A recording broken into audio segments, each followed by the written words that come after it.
What's up guys, NezHD here, and today we're bringing you some more Black Ops 4 gameplay, and we're bringing back story time. I'm really excited to bring back story time. I hope y'all are too. I got plenty of stories to tell y'all. Today we're going to be talking about, well, dangerous ANUS, as you can see by the title. And I know that sounds a little odd. I know it definitely is a very out there title, but I feel it's fitting. So let's start the story off by saying that growing up, when going to my best friend's house, my best friend Anthony, when going to his house, his mother's house, me and him tend to always get in a lot of trouble.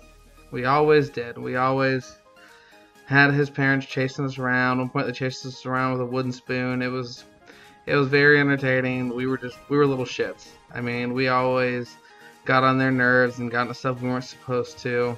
And we were always doing the stupidest of things. Always doing stupid stunts.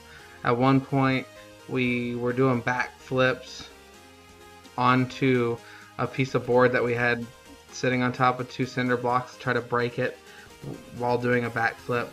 I mean, and at the time I was like 260 pounds. I was a big boy, you know, growing up. I was a real big boy, and me trying to do a backflip was absolutely hilarious. Don't get me wrong, I could do it. Now, could I stick it? That was the other question. No, I could not. And it ended up in a lot of pain. And we always ended up hurting ourselves and doing really stupid stuff. So, honestly, the story that I'm about to tell y'all isn't really that surprising. And isn't even one of the craziest things that we've done. We've done a lot of really, really stupid stuff. That's 100% for a fact. But we were pretty active kids. Like I said, I was 260 pounds, but I was active. I mean, you know, I've loved sports. I loved playing sports with them. I loved playing football with them and all the friends in his neighborhood. You know, we were very active kids, and we liked to work out. I liked to lift weights. You know, maybe I was only 230 at the time. Who knows? You know, man, I'm not exactly sure of the timeline. If I was like 19, then I was about 230. If I was more 16, then I was probably more like 260, 270. So, either way, I was too big to be doing what we were doing, that's for sure. So we were doing pull-ups. We were practicing pull-ups. We had a little Iron Man gym pull-up bar that goes in the door frame of the doors. And his mom wasn't home, and that's the only reason why we were doing it, because she wouldn't allow us to use the Iron Man pull-up bar in her house because it would leave black scuff marks on her white paint. So we completely understood why she wouldn't want us to do it. But we did it anyway, because there were already black scuff marks there, so we just put it on the same exact door frame, and whenever she wasn't home, we'd do them anyway. And so we were cranking out some pull-ups. And keep in mind, my best friend, he was about 130, 140 pounds, like 5'6", so he's a very agile kid. You know, especially at the time, he was very, very limber. And so he hops up on this pull-up bar, and he got this great idea to pull himself up, tuck his legs up to the ceiling. So I don't know if y'all can picture that. Literally just pulled himself straight up and lifted his legs up and put him to the ceiling. So now he's hanging kind of with his head facing the wall right behind him. And then completely spin his legs around, drop off, and land on his feet. So essentially he did a backflip off of the pull-up bar. So I don't know if that's really easy to picture for y'all, but I hope I'm painting the picture clear enough for you. So then my big dumb ass got up there, and listen, he always called me a big dumb monkey, and well, I definitely was. Let's just say that.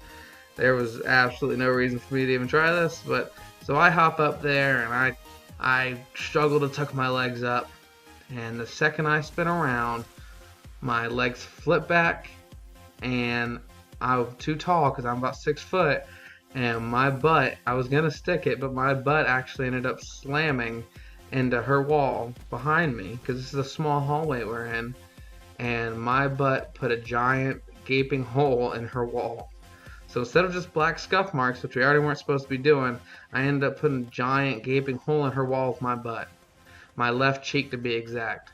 And for years and years, I got crap about how I left a giant hole in her wall with my butt, and how my butt's dangerous, keep it away from her walls. And we ended up getting it patched up and everything and getting it fixed for months later, to be honest. But I mean, it was just a hilarious story, and by the time that we actually had told her what had happened when she got home, she thought it was hilarious. She was a good sport about it, luckily. She expects us to do dumb things, and she expects us to break everything. She was an amazing mom. She was my second mom growing up, and so she was very understanding and really wasn't too mad, surprisingly. Should have been mad, wasn't though. I was really happy about that, and we were actually really honest with her. There've been other times where we did things and we had to lie about them, or try to fudge the truth a little bit to get away with it. But those were just wide open honest, because lying to her never worked, period, at all. I mean, except for this one time, I wasn't there.